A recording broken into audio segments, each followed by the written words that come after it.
It's the Awake Space with Laurie Rivers. I'm Laurie Rivers, your host, here to help you with some inspiration to get those aspirations moving into action.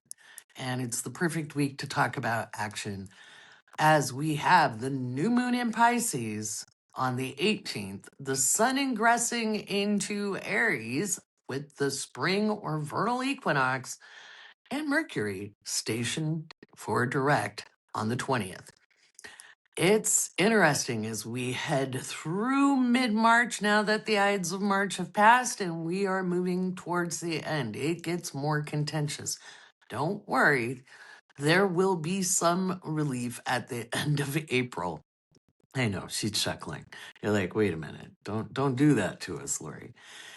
This episode, we're going to talk about the new moon in Pisces. I'm going to include part of the recording I did for magazine subscribers from the March issue, an article I wrote about what woke astrology actually is. What does it mean? That's my website where you can find offerings from my astrologers, Damien, Shelby, and Susie, in alphabetical order, and why we do what we do to help people evolve in this lifetime, to help people grab hold of their consciousness and create fulfilling lives, even when the outer world is going bananas.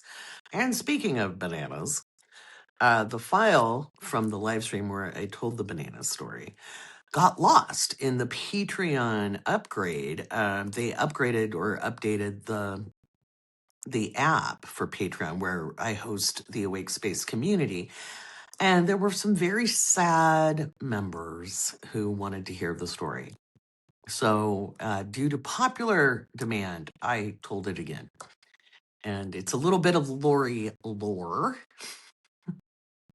And it's fitting for Pisces season because it involves not being able to remember something because I was in Amsterdam, but I didn't imbibe. It was a contact thing. And I was 18. So it's a pretty funny story. So you can hear that at the Awake Space while I talked about the new moon and went through some of the 2026 year ahead information because Taryn asked about power outages as a potential in New York. And I actually have those for April, brownouts, blackouts globally, having issues with power. So, if you are a magazine subscriber, remember everybody has access to the 2026 predictions and prep that I did with you guys. I'm recording from home because that weird weather I predicted for this week, last week, it hit us. As Matilda, Medium Matilda, and I often lament when we make predictions and they impact us because we're like, whoa, wait, hey, it's not supposed to hit me. Well, it did. It did, and it was way too cold to take Malcolm out. It just really impacts his hips. So we're recording from home. It's late. I'm tired. You can see, and you might even notice the static with my hair because you don't even want to see me. Have you ever put your hands on a Tesla coil, like the ball, the electrical ball thing? And my hair just shoots straight out and sparks fly out my toes. I know it's not supposed to, but it does. It happens. It was a very rude thing. I got shocked as a kid. But yeah, so we are looking at what is coming up for this third week of March. And it's going to be a little wild. There's rumors about a certain head of state and whether they're here or not here. And I'll talk a little bit about my predictions for this part of March. I'll read a little bit from the 2026 year ahead. And I'm just going to say, anybody who's an astrologer who says, oh, I see it in his chart, they're lying. You don't really see someone's demise once in a while, and it's really rare. And the reason why for a human being, that's not as impactful to you as you would imagine. It is usually much more impactful to other people than yourself. So I'll talk about that as well. We're really going to focus on this new moon because it's a doozy and it's powerful. And it's a doozy in a good way when you can pull back your focus and bring it inside. So that and more here on the Awake Space podcast.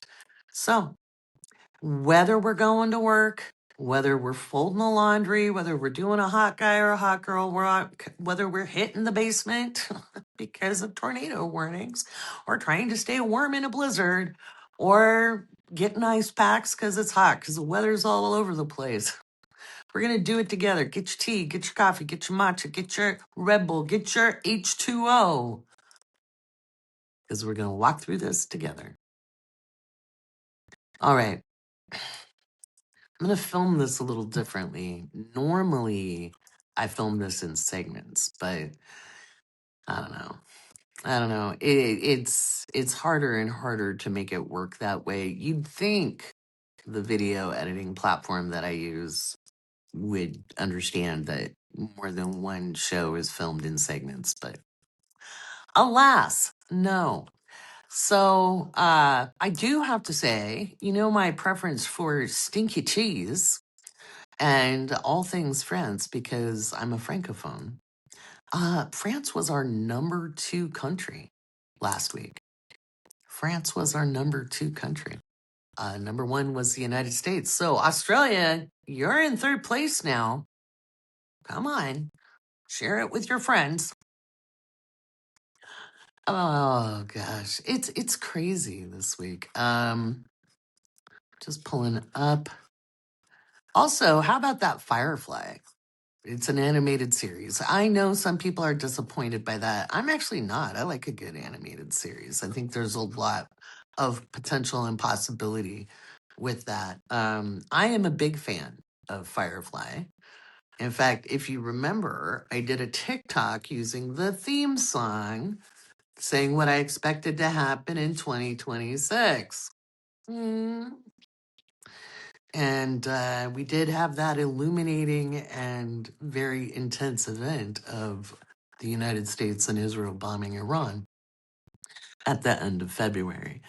Back to the Firefly part. My dog's name is Malcolm Reynolds, and it confuses some people. They'll be like, "I thought your name was Rivers." I'm like, "Yeah, I don't own him. He's my boo. He has his own last name, Captain Malcolm Reynolds of the Starship Serenity." Because when the day I got him, my son was with me and he sat on my son's lap and he was so regal and commanding the way he sat and surveyed everything out the windows and he came with the name Malcolm. And I was like, well, that's it. It's Malcolm Reynolds. He's a starship captain. So there we go. Had a great workshop in your natural income path on Saturday, even though we had Mercury retrograde happening. So I had some tech snafus, but the class was really good. The next workshop I'm offering outside of a Patreon, because March 21st, astrology crew members were doing the natal aspects workshop on Mars. So aspects from and to Mars in the astrology chart. That's going to be a fun one. That's where I just rattle off. There's a lot there. If you're in the astrology crew and you've been wondering, like, how do I get started with the astrology class library? Because there's like 40 hours of stuff. Start with the sun, do the planets, sun through Pluto, and then do the houses. The signs are included in there. So they're included in each workshop. So I think you'll enjoy that. We're on to natal aspects. So yeah, been pretty fun. So it's a wild week. We have that new moon. Now, in the outer, new moons tend to not be super dramatic in general, right? Because they're beginning energy. But this new moon is sextile Uranus.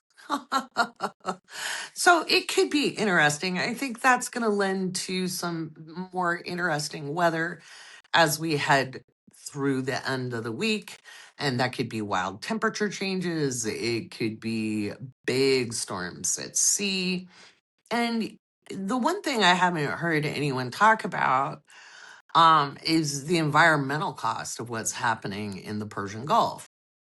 Because I got to Bahrain in 1991 in April, which was about 2 months after the first Gulf War had ceased.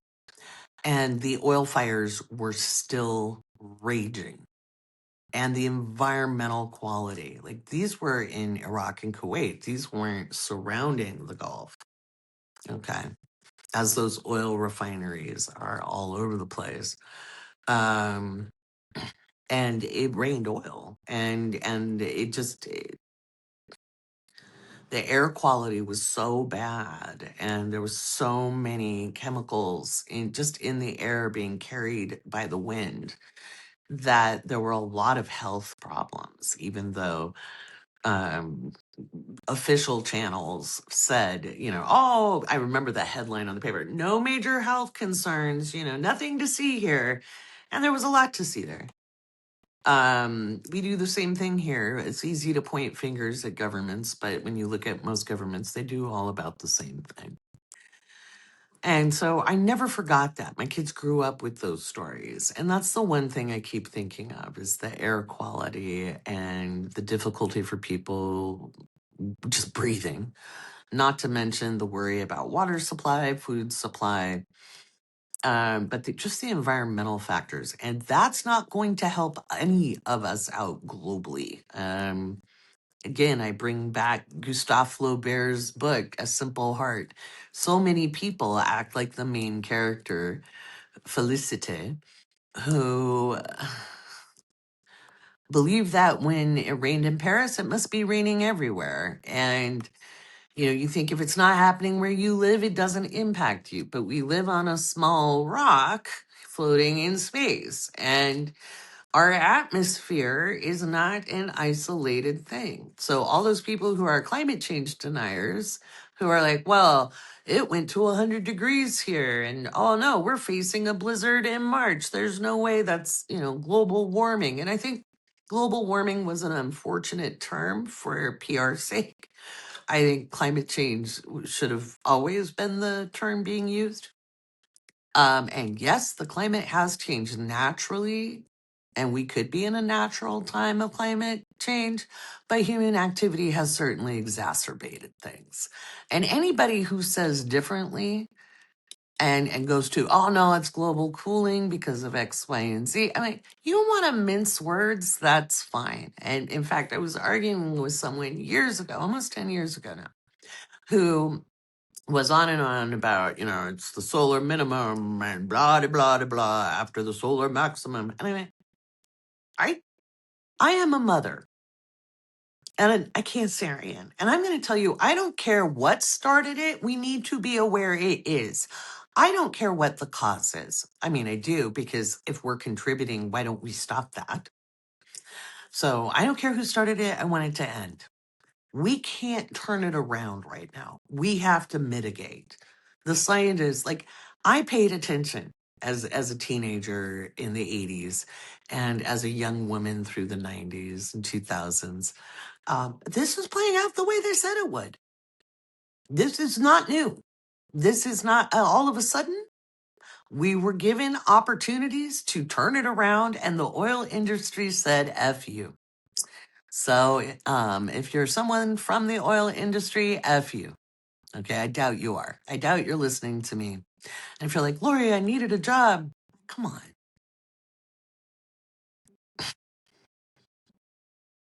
There's other jobs. Um, Go work for a solar company or a windmill company, because that would really piss the orange monster off. So let's talk about, I know, I'm online. She's spicy. So the moon in Pisces, it's the new moon happens at 28 degrees. It'll be in the evening hours, about 6:15 or so p.m. Pacific, 9:15 or so. I don't have the exact time on me, but later in the day. It doesn't happen in the morning. And when we're looking at the intentions we want to set, now, first, let's talk about intention. A lot of times people don't understand that when you set intentions, what you're doing is you're setting your focus. This isn't about the kind of intentions that pave the road to hell. Oh, I'm going to do that someday. That's not an intention. I intend to do this, and then you don't. No, no, no. It's about setting focus. Your establishing an energetical focus point. Okay. So just like my rings are energetical focus points, they all have a job to do. Okay.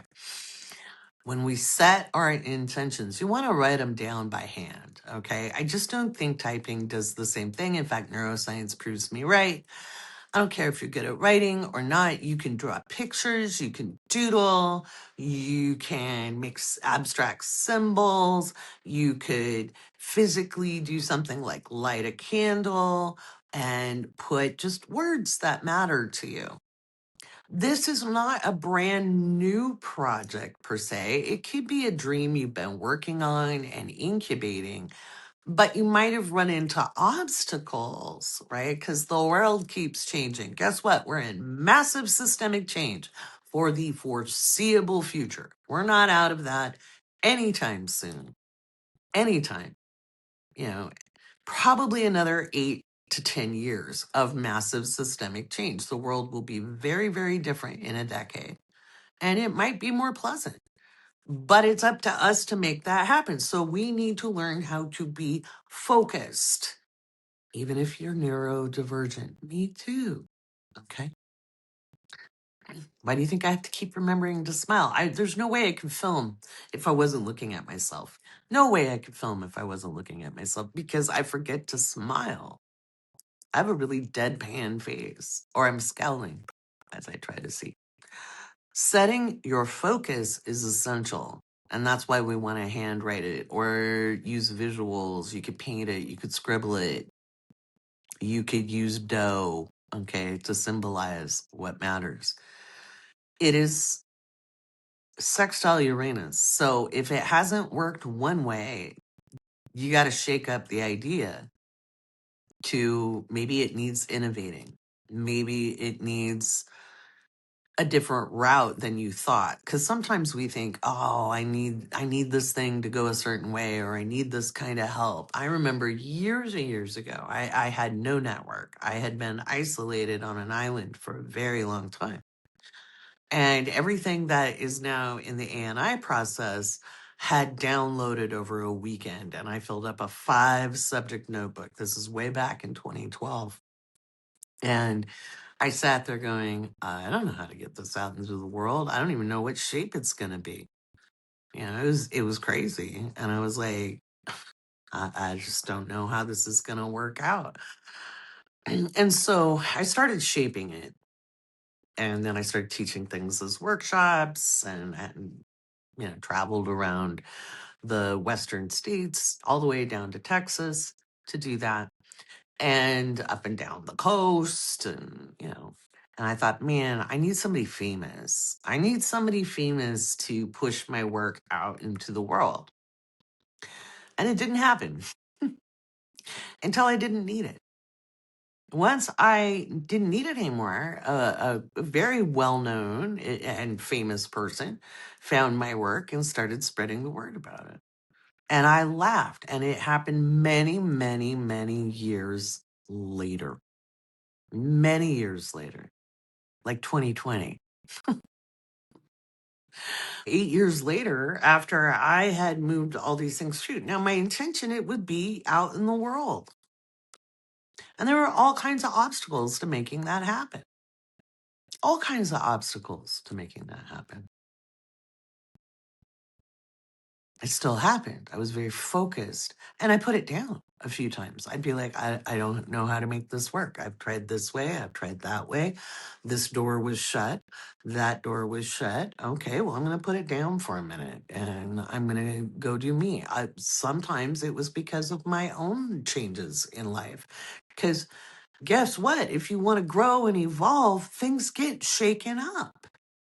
So you're not doing anything wrong when you set an intention or you want to grow and things in your life get shaken up. They have to, because sometimes we're trying to hold on to things that no longer serve their intended purpose in our lives. That can be relationships, it can be jobs, it could be the location where we live, it could be the lifestyle we're living. Who knows? You take the next logical step. If you sit there lamenting the loss, or you over identify with it, or you blame yourself for not being able to hold everything together, you're missing out on the opportunities that your guidance is showing you. While we were living in Sharjah in the United Arab Emirates, I decided to get real serious about my meditating. And I would get up early in the morning around the time of the call to prayer, and I would go onto my balcony and I would meditate. And this one particular time, it would have been around August of 97, I was meditating on my balcony at sunrise, and the sun was not visible from that direction the house was on. So the balcony was not facing east. Okay. And the sun did not shine on that balcony in that way. Okay. Maybe at noon you'd get some sun, but it was very shaded. Okay. Which you want because it's so hot, right? So I was meditating and light just bathed through my mind's eye, through the third energy center, the ajna, the third eye, and the crown. And I had this understanding of the all that is. And in fact, I wrote it down. We are everything. We are all that is. And I hadn't heard that term. I wasn't in the States. I didn't have access to much when it came to spirituality. I had managed to get into some astrology websites, but that was a really different scene. Okay. It was more analytical. And it wasn't until later that I saw the all that is referenced in other metaphysical books. And I had this sense of oneness. I had this sense of understanding my role in the universe, and one of many, many, many times, because a lot of times, and I was that as well. You know, you get really on your high horse of, I am connected. I know my co creativity. Let me be the sage. It's a stage, it's a phase. Okay. Just like when kids, learn something, and it's a phase for them, right? When they learn to blow bubbles in their milk, that's the spiritual equivalent. Um, in order for me to meet my purpose, neither that location nor the situation I was in my marriage was conducive to what I'm here to do. And a few short months later, I ended up doing the one thing I really didn't want to do, which was leave. I really wanted to go back to Bahrain. I really didn't want to come back to the States. Really didn't. I knew how hard it would be to raise my children here. And that's the way the cookie crumbled. And it set me on my path. And I got back, so it was August of 98 that I had that visual and that energetical experience, understanding the connectivity of all that is. And in October, being back in the United States, having 7 days to get out from the thought of I need to leave to being back in the States after not having lived here for a decade. In 99, having really bizarre metaphysical experiences and being introduced to many modalities. Um, it was wild. It was wild, including in 98 becoming a professional astrologer. And that wasn't my choice. I had never considered being a professional astrologer. I loved astrology. I found it fascinating. It was a research tool. I was trying to understand human beings and why we do what we do. And no one would hire me. Nobody believed that I had done all the things I did that were on my resume. And so, I was worried because I couldn't find a job that was commensurate with my experience and my qualifications. And my astrology teacher said, put your shingle out there because I was lamenting. I was like, I'm not coordinated enough to be an exotic dancer. Because I was really thinking, when you got to feed your kids, you got to feed your kids. No harm, no foul, right? And he was like, no, man, I've seen your chart. Go put your shingle out as an astrologer. I told you you were born to be an astrologer. And I was like, I don't know that I know enough. And he was like, you know plenty. Go do it. And that's how I started reading charts professionally. It was terrifying. It was terrifying. Because I was busy comparing myself to people with 30 years of experience. Guess what? You cannot compare yourself to someone with 30 years of experience. Not in the least. So when you're taking a path and you are awakened, awakening is the first step. And many of you that listen to this podcast have had that awakening maybe more than one time because we don't just have one, we have unfoldings, right? The Buddhists describe it as the 10,000 petaled lotus as we unfold. And that means things get shaken up. They do. And with this new moon, those of you who have a calling or have recognized your calling, if you have put parameters that it must be this way and I have to show up this way, and if it doesn't look like this, it's not the right thing. If you think being awake means that you get absolved from the collective experience, also think again. We aren't above the collective experience. When that collective energy, you're part of the collective. And with Pisces, what can we do? We can transmit as much as we receive. You got a strong Neptune placement. You got planets in Pisces. Your Pisces rising. You can transmit as much as you receive. This whole, I'm an empath. You know what a real empath can do? It can transmit calm and peace.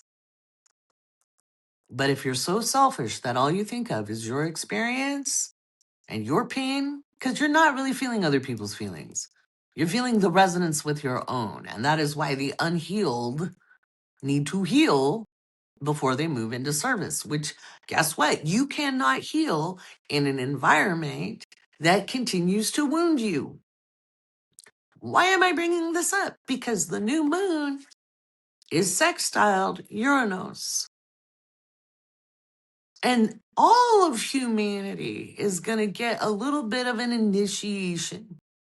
We're all going to be growing and expanding in some way. You can set your focus on the intention, set the focus on where your calling is. And yes, we can mitigate the experience. We can make it easier on ourselves. But going back to 2016, and no, I'm not talking about the orange one. In my own life, I was making big changes and I was reluctant to make some really uncomfortable choices. And I was really excited about Jupiter coming onto my moon. Okay, I was really excited about that. I was like, oh, Jupiter's going to be conjunct my Libra moon. This is going to be cool. And I had forgotten how close Pluto was to moving into a square with my moon. It was still about 6 degrees out, but Jupiter was on top of my moon. And so Jupiter, what does it do? It magnifies energy. So even though Pluto was 6 degrees away on the approach to the square to my moon, I was feeling it. And things got tighter and more intense and more uncomfortable, and things stopped working. And I wasn't looking that closely at my transits anyway, because I was moving pretty hard. I was trying to get on my feet before I made this big decision. I had started over from nothing before. I didn't want to do it again. I knew what it was like, and nothing I did was working. And one night, I think it was like November or December of 2016, I was sitting there and it was a rainy, rainy night. It was a dark and stormy night. And I could feel this energy. And I was like, gosh, this reminds me of that other time in life. And I was like, that was a Pluto transit. That was a Pluto transit. And I ran to look at my transits and I went, oh God, I missed the approaching square. I hadn't been thinking about it because I was busy. Okay. You'd be like, what kind of astrologer are you? The average kind. Because we're busy looking at everybody else instead of our own. And the minute I saw it, I went, oh God, there's no other choice but to surrender in this moment. It isn't about what other people are going to think of me, of my decisions. They're going to say I'm selfish. They're going to say I'm self-centered. They're going to say I'm unappreciative. They're going to say what kind of woman. All of those things. And I laid on the floor. I really did. I laid on the floor and I put my arms out. I said, I'm just going to have to free fall through this. I have to let it fall away. We're often afraid to do that. We resist it and we fight it. And we're like, no, no, no, no, I can't have this thing go. Guess what? I did have to start over from nothing, but it didn't last very long. And as I reminded myself, the children aren't small, they're grown. I'm not responsible for their survival like I was in 98. And so I had to let it go. Doesn't mean I couldn't participate, didn't mean I couldn't help. I could help as I could, but they also had to grow into their adult beingness. And I probably wouldn't have let go as fast for them to have their experience if I hadn't had that transit. It was rough. Being spiritual does not mean you do not have things to face, but you learn how to let go of the resistance. And it doesn't mean you just let yourself free fall. I don't necessarily recommend that without a great amount of experience in doing so. Don't do it alone. I had a lot of training and a lot of support in that training over the 20 years that I had been back. And so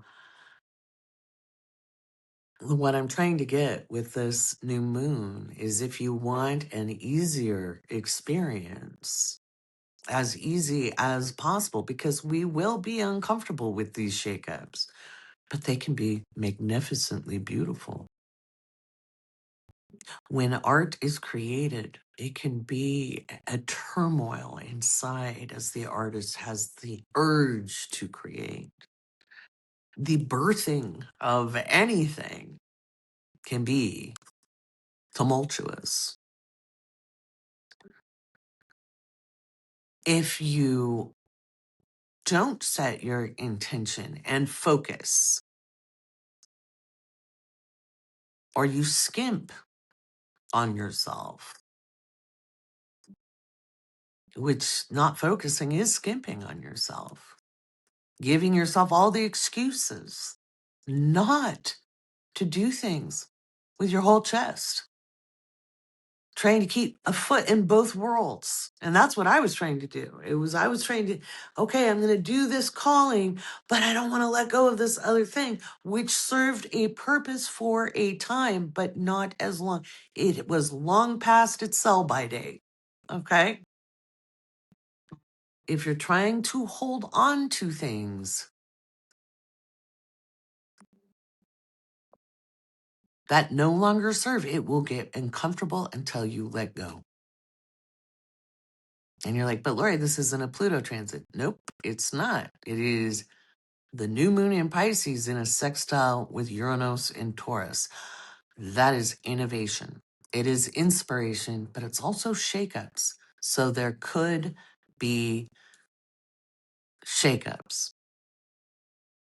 Now, I'm not saying these are bad, but if you want to see your soul's intent, you can't just sit there complaining. When you're on a spiritual walk, it doesn't have to be a huge drag. But when we set intention, we're committing to something. When we have a path and a calling, we're committing. And maybe you made commitments, and I'm not talking about a marriage or a job or any of that. But if you didn't commit to you, if you committed to what people think, if you committed to opinions, if you committed to society, if you committed to a system that no longer serves, it's not going to work. Be open to inspiration. You can put that as part of your intention. I will hear and pay attention to guidance. But guidance isn't always going to put and eat at Joe's, you know, sign up saying, hey, go here. It doesn't have an exit sign. Like I said, in my experience, it got more and more uncomfortable. Like my mom says, the universe is going to dial up the volume.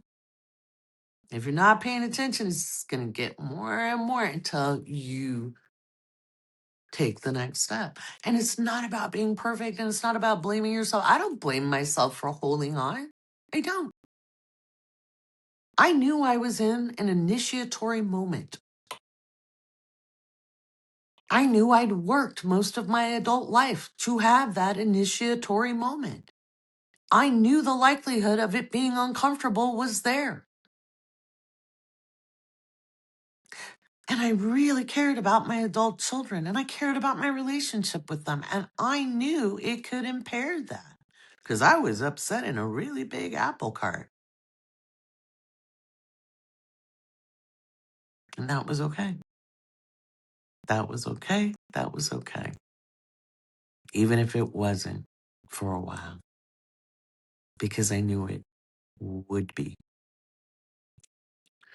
When you go to set your intentions with this Pisces new moon, you want to look at where the Pisces new moon at 28 degrees is falling inside your astrology chart.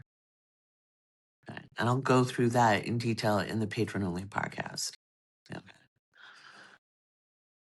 I have videos on my YouTubes, my beginning playlist. And I know you people don't watch them because I can see the numbers. I can see which ones people have watched and which ones people haven't.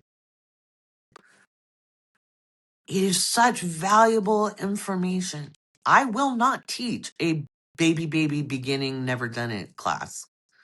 I will teach intermediate and up, but I'm not going to teach baby beginning because I've already given you resources. If you can't watch a 7-minute video, a 10-minute video, you don't need to take a class with me because I go from 0 to 60 really fast. Okay. Go watch those. I'll try to remember to link it in the show notes. But come on, and if you're in my Patreon, in fact, even if you're not, I just did a free post and I pinned it with all of the free resources that are available out in the public, as well as the ones that can be purchased, like my flashcards. If you're an astrology crew, you get the flashcards. Okay, they're very cool. All of the community members, $5 level and up, get the ebooks. And they're the ebooks I wished I would have had. I wish I would have had these reference tools when I was just beginning. They're very visual. Okay. Go read those. But if you watch the How to Find Transits video, you'll be able to see where the moon is moving through for the new moon. A lot of times people are confused and think I'm talking about their natal chart. I'm not talking about your natal chart. I'm talking about the current new moon on March 18th. And then you go find where 28 degrees of Pisces is. And if you're in the Patreon, I actually have a How to Find Degrees walkthrough. Even though it's explained in the transit video, you can watch it there too. Okay. These are really important skills if you want to understand astrology. Okay. I didn't make this stuff up. This is not new to me. This is like classical astrology. This is traditional astrology. Okay.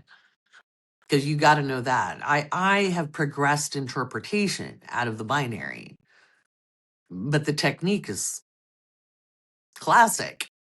Okay. So there's that. Anyway. So if you're a patron, I'll walk this through. But here's some journal prompts for everybody. All right.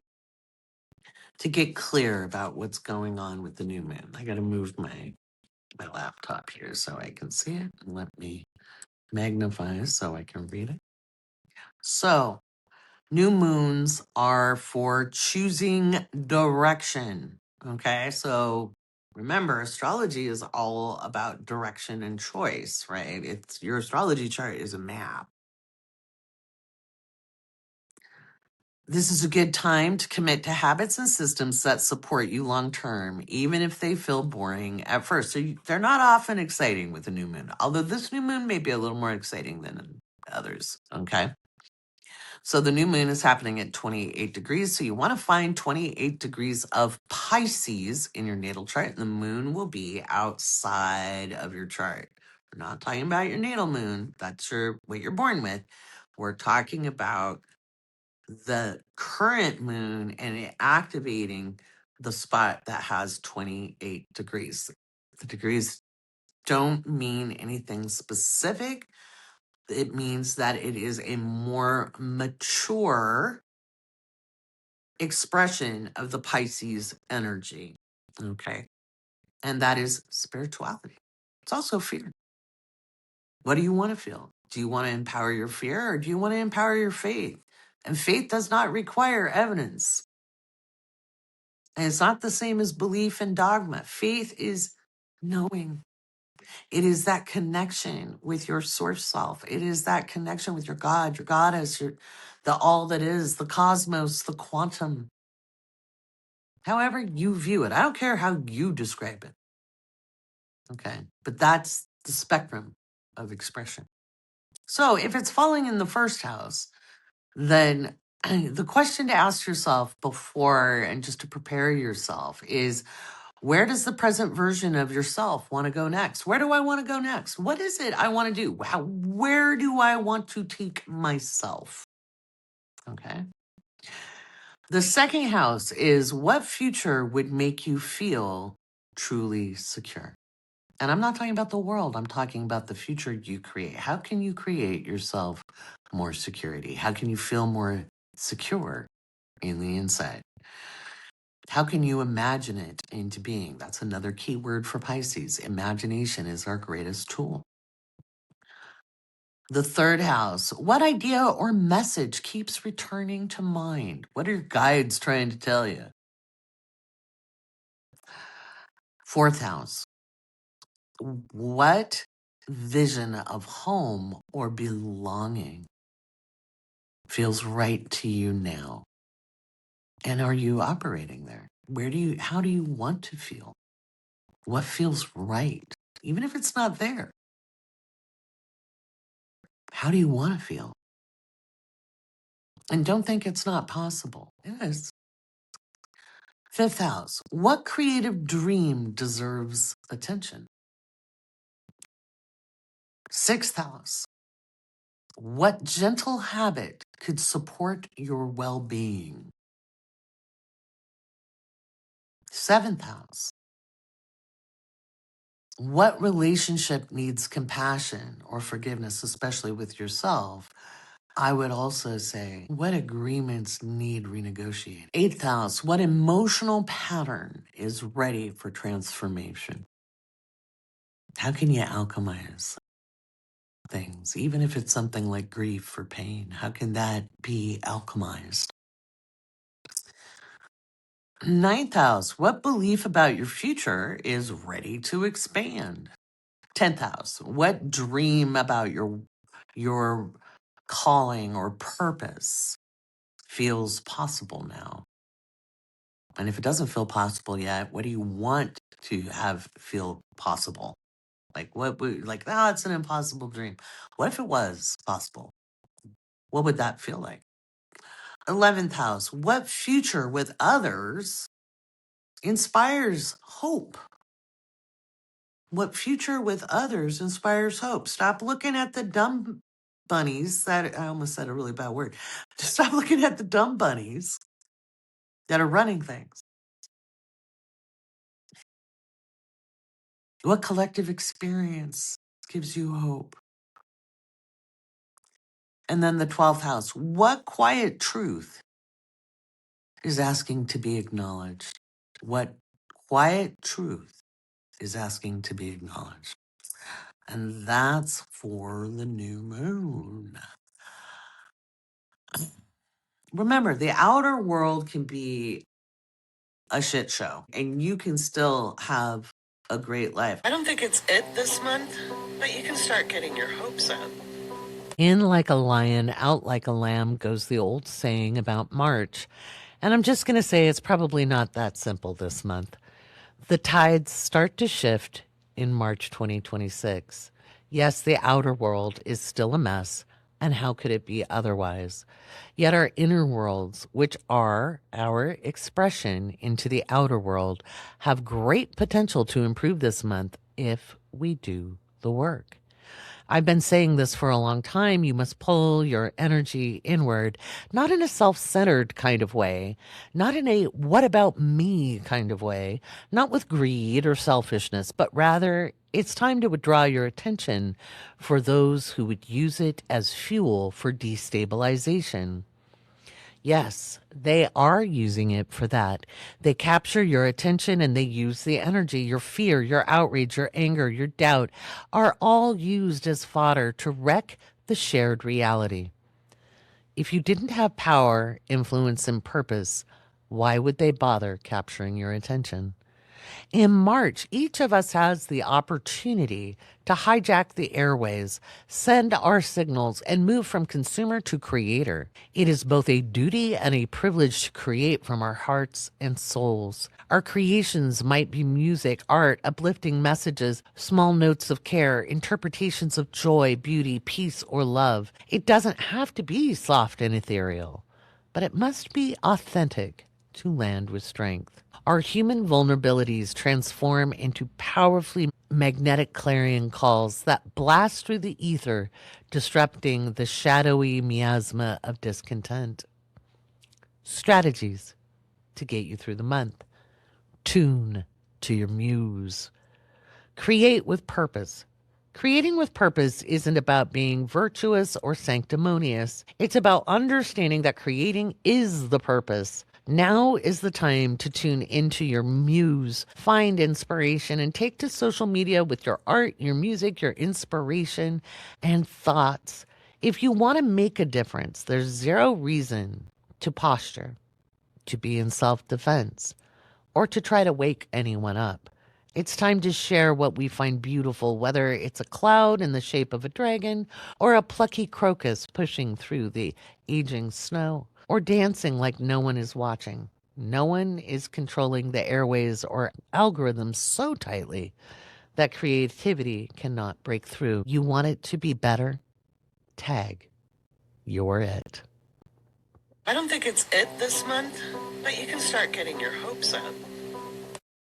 Well, that last segment was my thoughts for March from the Awake Space magazine, the March edition, tag you're it, and we need to stop complaining about social media and own the algorithms. We can, because you can train an algorithm, but we've got to support one another. If everybody's just watching the popular people, that's all that's going to be shown. And I actually get a lot of smaller accounts on my FYP because I go around looking for them and dropping a message of encouragement or engaging, because you get what you comment on, you get what you like, you get what you search. Okay. That's how those algorithms work.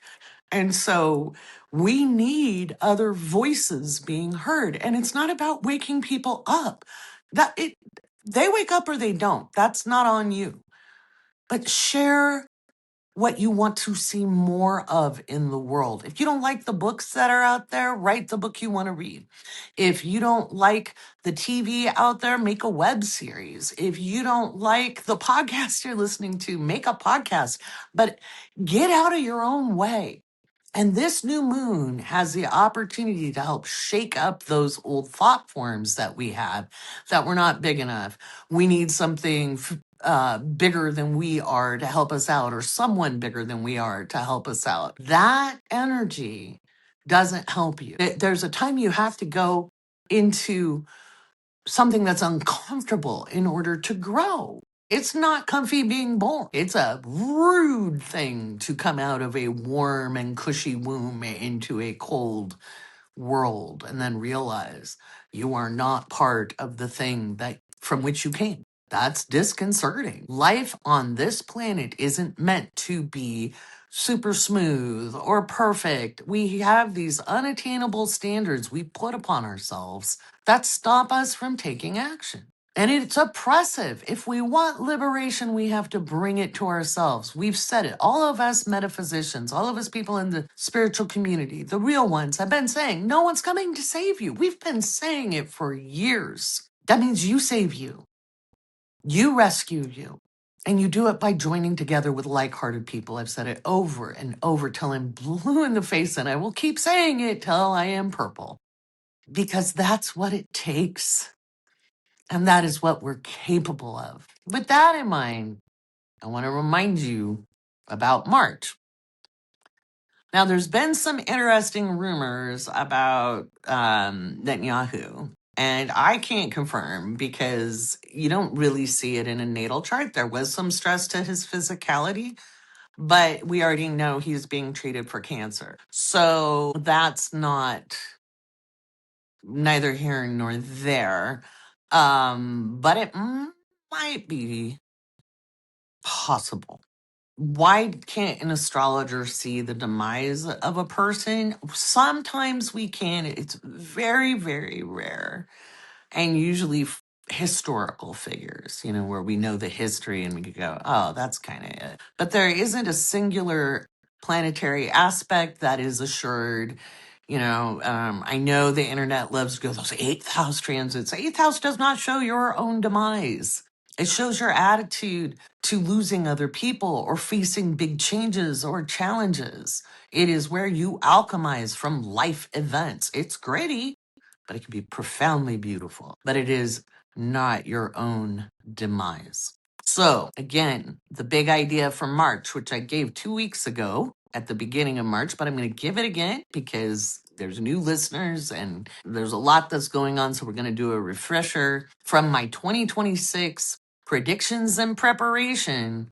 Remember, I sandwiched the predictions between the big idea and the preparation information. So, and if you're at the magazine level and up, you all have access to this now through the shop. It is part of your perks as being a community member. So let's look at this. Master timing. It's about timing. Well-timed action outperforms force. And I think that's a really interesting thing that I wrote there, because I wrote this back in June of 2025, completely out of context. That's why I do the event around the solstice, and we will be doing 2027. I have no context at all for what's coming. So I'm just focusing on the astrological energy that I am seeing in the transits. And so well timed action outperforms force. So we need to be strategic in March. Let clarity determine movement. So winging it doesn't work. You got to have clarity to take action. Practice waiting without self doubt. Sometimes we have to put things on hold. It doesn't mean it's never happening, but if things are all wibbly wobbly and falling apart, it might not be the time to take big, bold action yet. Yet. Doesn't mean it won't be there. And then commit only when alignment is present. Don't just say yes to keep the peace. Don't just acquiesce and give up because somebody won't stop pushing. Okay? Don't do that. If you know what's right for you, then that's it. Now, the thing I think very interesting and why I said it could be true, could be. It's not a for sure. Do not go around saying, Laurie said it was this, because I'm not. And I know I'm going to get the comments teasing me. Mid-March sees the fall of at least one regime in the world. Now, remember, I wrote this in June of 2025. We could see Israel's government change significantly. Notice I didn't mention anything about any particular person, but I said the government could change significantly. Could is conditional. It isn't for sure. I said that's within the realm of possibility. We could also see conflicts escalate with the use of drones, missiles, and potential use of irradiated materials. Irradiated materials does not mean the atom bomb. It means things like depleted uranium shells and maybe a tactical weapon.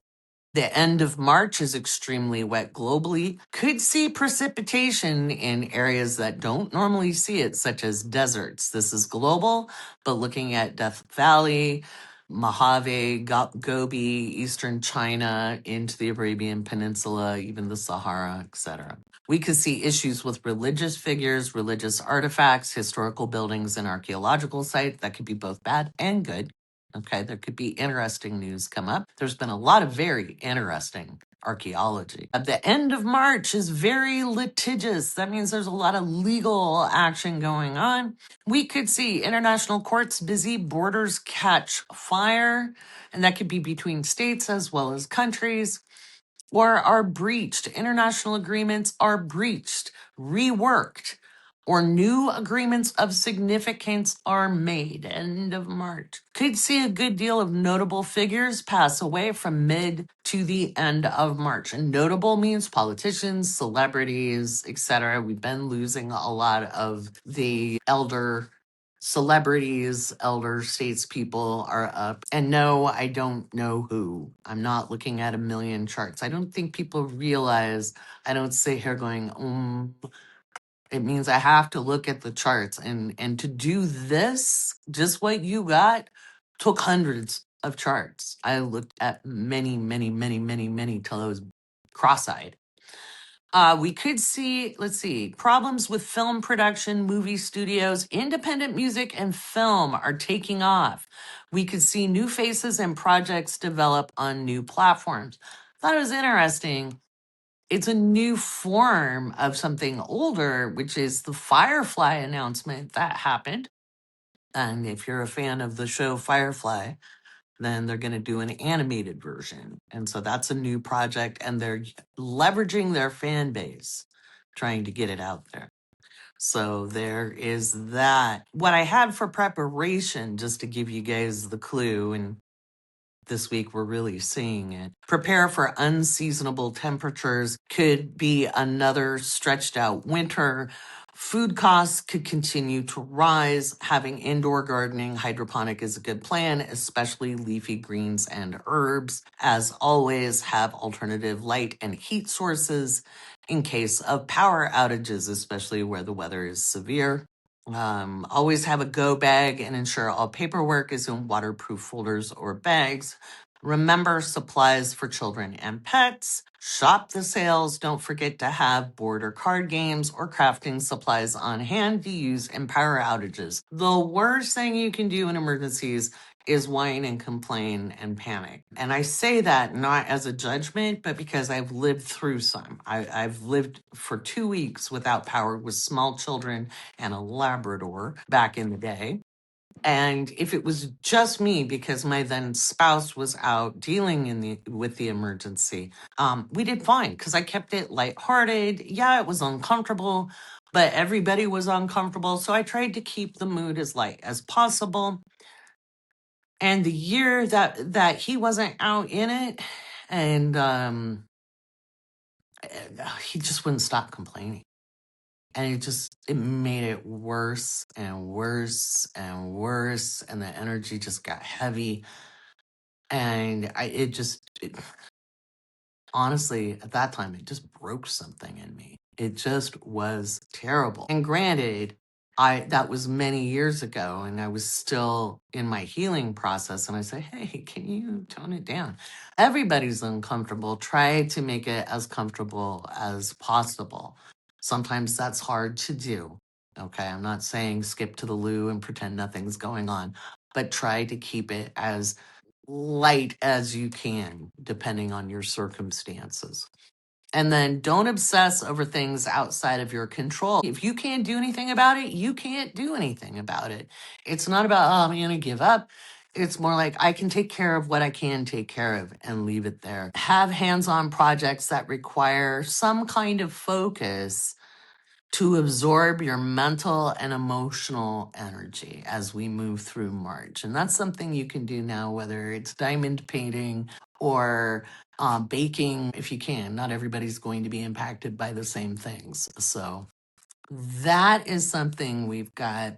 It's a busy week, Again, we've got the new moon on the 18th, and we've got Venus square Jupiter and the sun sextiled Uranus, which is sextiled the new moon, So it's an interesting day. We might see some interesting economic news, projections and things.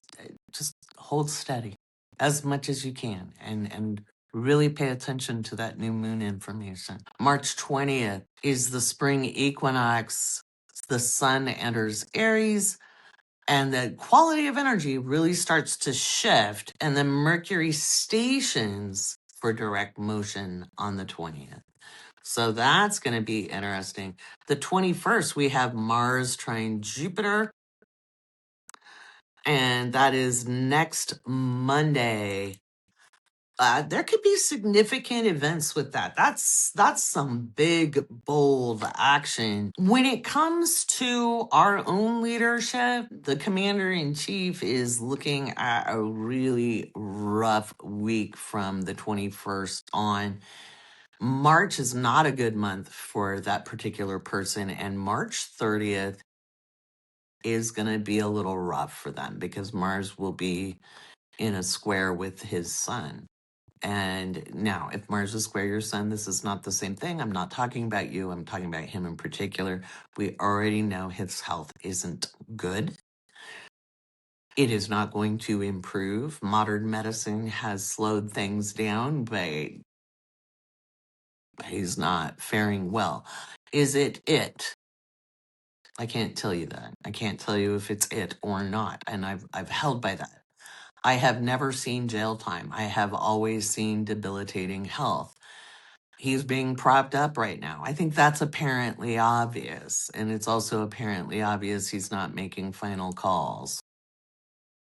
What I will say is if this is in the first slide for April for the predictions, if Donald Trump is still president, he is struggling with his health and has very little support left in the first week of April. I'm going to say that's probably because of what happens when Mars is trine Jupiter. I know a lot of astrologers are like, trines are benefic. Trines are unrestricted energy, and we have a war going on right now. So this is big bada boom. We'll see what happens. I wouldn't freak out too much about what's happening here. His administration is definitely making decisions that are unwise for global security as much as American security. So We'll see how that plays out.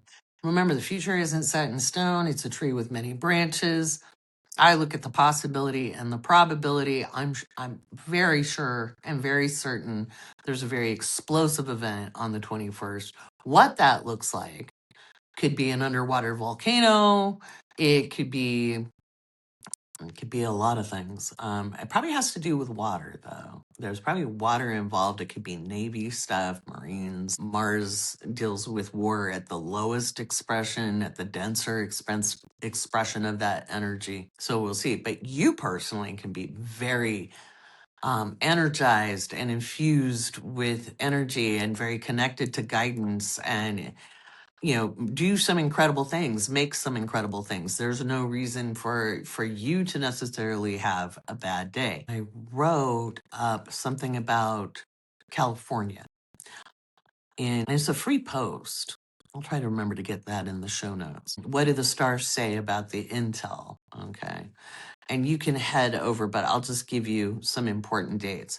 So on March 11th, the FBI gave a warning that they had intelligence that there was a credible threat from Iran to use drones on strategic sites in California. And I linked an article from CBS there. Thanks to Mercury retrograde, I had a rough time with tech during the live deep dive that I did on it. So I promised to write an article, and I did. The chart below that I use, or the chart that I'm working with, is the California Constitution. It was done a year before it was admitted into the Union, but the Constitution itself formed the state of California. And interestingly, on the 13th of March, 2026, California, the Constitution, had its fifth Saturn return. Now, Saturn returns aren't necessarily bad. I'm going to read a little bit from that. And it's funny, I just wrote the same thing I just said. Now, Saturn returns are not inherently bad. They are the end of a cycle and the beginning of a new one. For entities, be they human or mundane. I have a Saturn return video that's free if you want to know when you're in your Saturn return and what Saturn returns are. You can check that out. The Saturn return chart for the state of California's constitution shows the beginning of a 28.5-year cycle where there's a push to show up as sovereign. Now, I don't think we're going to see balkanization, but I do think we're going to see pushback against the federal government, even more so than Newsom has done. We might see push me, pull you over some years. And I've got some dates to look out for. So let's see, I had March 15th. It wasn't a for sure. None of these are for sure. It just could be events. It could be wildfires as much as anything else, and not caused by anything nefarious other than the weather. There could be shocking events on this date on March 24th. Though I doubt it's a drone, it's likely a venture capital bank or something with a large company. It could be Google in San Francisco. It could be an award of a contract as much as unstable economic news. April 11th. This is a potential date that if there was a strike, it could be it. Is it a for sure? No, it's not. It's not a guarantee. It's just I'm looking. Those are contentious days for the entity known as California. Again, it could be weather, it could be lightning, it could be a million things. If something does happen, people will know. They'll be like, nah, that's because it ain't coming from where they say it's going to come. It could be any number of things ranging from storms, wildfires, or the refusal to hand over taxes to the federal government without condition. And then April 30th, there's another date, and that's transit Mercury in Aries conjunct the natal Uranus of the California Constitution. It could see big headlines. And if there's some kind of issue with projectiles, planes, or incendiary devices, could, not will. These are just potentials. Doesn't mean it's a guarantee. I'm emphasizing that you might be like, okay, Laurie, I get it. But here's the deal. If I don't drive it home, people run with it and say, you said, no, it's potentials. May 11th is another date And I said transit Mars in Aries, square Jupiter in Cancer. The whole world is looking at the aftermath of economic impact of an ill thought out war in the Middle East. This impacts California in significant ways, could see issues with transportation, could be gas prices, could be a million different things. However, it could also be civil unrest. If there's a false flag event or explosion of some kind, that could be a day for it. If it's drones, it's a false flag and it will not be accepted as anything else. Is it a guarantee? Absolutely not. I'm saying if it were to happen, people aren't going to buy into it. It is a very contentious day though. And again, it could be wildfires. It could be a lot of things. And with the temperatures going on right now, and we're going to see them really rise at the end of April. I'm sorry, California. I know you're hot already, but I think we see some significant heat indexes as we go into the end of April, mid to end, into May. May 16th is another date. Okay. So you guys can go read that for yourself over at the Awake Space /Patreon. It is there available for everybody. You can check out the astrology for the new paradigm, free resources to get you started. If you don't want to read my story, you can just scroll down and there's a bunch of links there to free resources to help you understand your astrology chart. Okay. Oh, it's a crazy time on the planet. It really is. I know how hard it is. It's hard for everyone. And if you've just woken up, if you've just become aware, I don't care how old you are, it is a very disconcerting experience. If you've been aware for a while, then you feel it keenly as well. Be kind to yourself. Be gentle with yourself and listen to your guidance. All right, that's it. That's all we got because I'm running late and it's early hours of Monday morning and I want to get this out and I still have to do what's in the headlines for the magazine subscribers and up. That comes out on Mondays as well. And if you're a stargazer, if you're one of the $5 supporters, you get that on Tuesdays. All righty. Have a great week. And you really can, regardless of outer circumstances. See you in the studio next week.